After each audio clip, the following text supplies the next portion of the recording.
মানিকগঞ্জের মেয়ে বিয়ে করেছে অথচ এই পিঠা খাওয়ানো হয়নি জামাইকে, এটা হতেই পারে না। মানিকগঞ্জের ঐতিহ্যবাহী এবং জনপ্রিয় একটি পিঠা, যেটা কোরবানি ঈদের পরে প্রায় প্রত্যেক ঘরেই বানানো হয়ে থাকে, বিশেষ করে নতুন জামাই আদর আপ্যায়নে। এছাড়াও বাসায় কোনো মেহমান আসলে, তাছাড়া নিজেদের জন্য কিন্তু প্রায় প্রত্যেক বাড়িতেই ঘটা করে কোরবানি ঈদের পরে বানানো হয় এই পিঠাটা। এই পিঠাটার নাম হলো মোরগ সংসা পিঠা। একটা সময় এই পিঠাটা শুধুমাত্র মোরগের মাংস দিয়েই তৈরি করা হতো বলে এই পিঠাটার নামকরণ করা হয়েছিল মোরগ সংসা। কিন্তু কালক্রমে এই মোরগের বিশাল দাম বেড়ে যাওয়ায় এখন সেভাবে মোরগ দিয়ে তৈরি করা না হলেও কোরবানি ঈদের পরপর কোরবানি ঈদের যে মাংস থাকে সেই মাংসটা দিয়ে তৈরি করা হয়।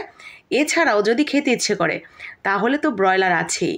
তো এক কথায় বোঝা গেল যে কোনো মাংস দিয়েই তৈরি করা যায় এই মোরগ সংসা পিঠা। তবে ঐতিহ্য ধরে রাখতে গেলে কিন্তু মোরগের মাংস দিয়েই তৈরি করতে হবে। তো আমি আজকে গরুর মাংস দিয়ে তৈরি করছি, কারণ কোরবানি ঈদের পরে প্রায় প্রত্যেক বাসাতেই এই গরুর মাংস দিয়েই তৈরি করা হয় এই মোরগ সংসা পিঠা, ওরফে গরুর সংসাও বলা যেতে পারে।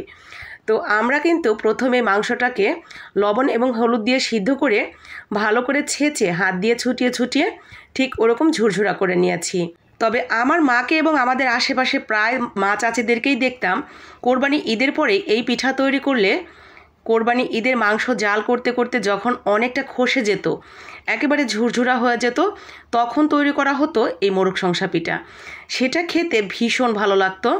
তবে এখন যেহেতু আমরা সব কিছুই একেবারে ইনস্ট্যান্ট খেতেই পছন্দ করি এবং ইনস্ট্যান্টই খেয়ে ফেলি, যার কারণে একেবারে যখন তখন কিভাবে তৈরি করবেন সেই রেসিপিটাই আজকে আপনাদের সাথে শেয়ার করছি।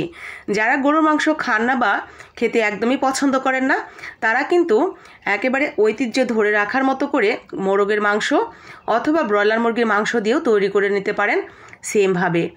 মাংসটাকে ঝুরঝুরা করে নিয়ে তারপরে নর্মালি আমরা যেভাবে মাংস ভুনা করি সেভাবেই ভুনা করতে হবে। আজকে আমার যেহেতু মাংসের পরিমাণ খুবই কম, আমি একটু বেশি করে পেঁয়াজ দিয়েছি যাতে পরিমাণে একটু বেশি হয়ে যায়।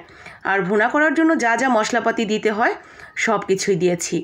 এটার আমি এক্সপ্লেন করলাম না, কারণ আমরা প্রত্যেকেই জানি মাংস ভুনা করতে কি কি লাগে। তো সমস্ত মশলা টশলা দিয়ে আমি সেই ঝুরঝুরা মাংসগুলো দিয়ে দিয়েছি। অল্প একটু পানি দিয়ে এভাবেই নেড়েচেড়ে একেবারে ভাজা ভাজা করে নামিয়ে নিতে হবে। ভাজা ভাজা হয়ে গেলে আমরা এটা নামিয়ে রেখে দিব। এদিকে আমরা তৈরি করে নেব ডো। এই পিঠার ডোটা নর্মালি চালের গুঁড়া দিয়েই তৈরি করতে হয়, আতপ চালের গুঁড়া। তবে সিদ্ধ চালের গুঁড়া দিয়েও কিন্তু তৈরি করা যাবে, আবার আটা ময়দা দিয়েও তৈরি করা যাবে। তবে চালের গুঁড়া দিয়ে যেই খাবারগুলো তৈরি করা হয় সেগুলোকে নর্মালি আমরা পিঠা বলেই জানি। আর যখনই আপনি আটা ময়দা ইউজ করবেন সেটা কিন্তু আর পিঠা থাকবে না, অন্য কোনো নাম নিয়ে নেবে।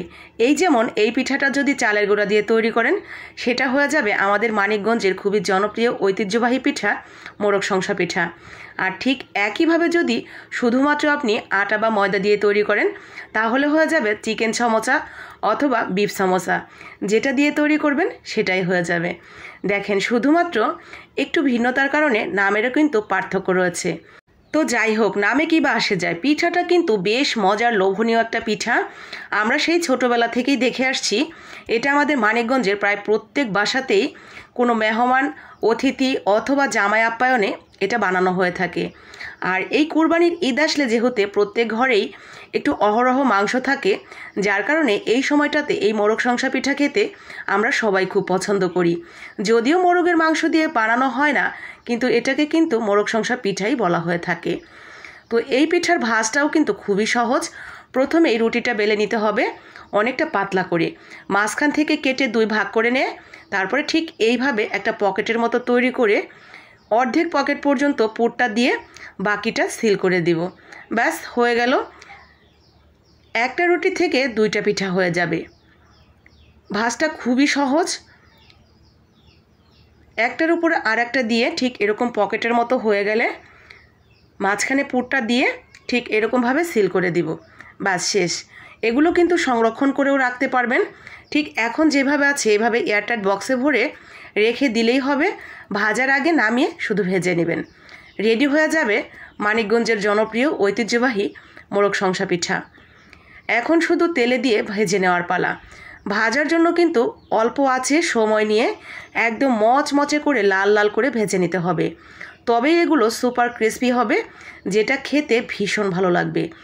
চলেন এখন ফাইনালি আপনাদের একটু কতটা মচমচে হয়েছে এবং খেতে কতটা মজার ছিল সেটা আপনাদের সাথে একটু শেয়ার করি। আজকে আমার এই পিঠাগুলো তৈরি করা মানিকগঞ্জের মেয়ের জামাইয়ের জন্য, মানে আপনাদের ভাইয়ার জন্য। আমার হাজব্যান্ড আজকে বাসায় ছিল, তার জন্য খুব যত্ন করে এই মোরগ সংসা পিঠাটা বানিয়ে দিলাম, আর সে তো ভীষণ খুশি। আর আমাদের মানিকগঞ্জের এই পিঠাটা খেতে গাজীপুরের ছেলে ভীষণ পছন্দ করে। তো যাই হোক, আমি তো যার জন্য বানিয়েছি সে কিন্তু গপগপ করে 5 থেকে 7টা পিঠা একবারেই খেয়ে নিয়েছে। ভীষণ মজার এই পিঠাটি আপনিও কিন্তু বানিয়ে নিতে পারেন আপনার বাসার প্রিয় মানুষগুলোর জন্য। আপনার জেলায় এই কুরবানি ঈদে কোন খাবারটি সবচেয়ে বেশি জনপ্রিয় এবং যেটা অবশ্যই প্রত্যেক বাড়িতে বানায় আমার সাথে কিন্তু শেয়ার করতে পারেন। আমি সহ বাকি আপু ভাইয়ারাও জানতে পারবো আপনার জেলার বিখ্যাত খাবার সম্পর্কে। তো সবাই ভালো থাকেন, সুস্থ থাকেন, ভালো লাগলে বানিয়ে খাবেন, সেই সাথে লাইক কমেন্ট শেয়ার করে দিবেন বাকি আপু ভাইয়াদের জন্য। অগ্রিম ঈদ মোবারক।